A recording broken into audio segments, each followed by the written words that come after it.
Hello दोस्तों, मैं आज आप लोगों के कफ के काढ़ा के बारे में बता रहा हूँ। कफ के जो काढ़ा का जो मैं नुस्खा बता रहा हूँ, ये अद्भुत चमत्कारी है और आप लोग को ड्राई हो या कफ नहीं निकलता हो तो उसमें भी फायदा करेगी। इसके लिए आपको 2 कप पानी,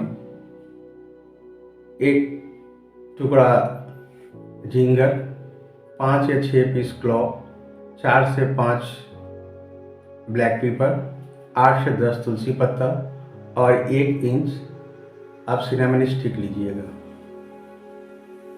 तुलसी पत्ता को छोड़कर सभी को क्रश कर लीजिएगा और उसको 2 कप पानी में डालकर उसको बॉईल कीजिएगा और उस बॉइलिंग में आप तुलसी पत्ता भी डाल दीजिएगा। एक धीमी आंच पर उसको करीब 20 मिनट बॉईल कीजिएगा।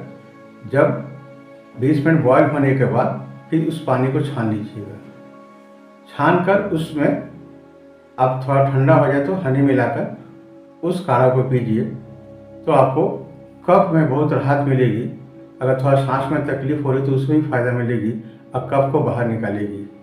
अगर आपको वीडियो अच्छी लगी तो इसको लाइक कीजिए और शेयर कीजिए।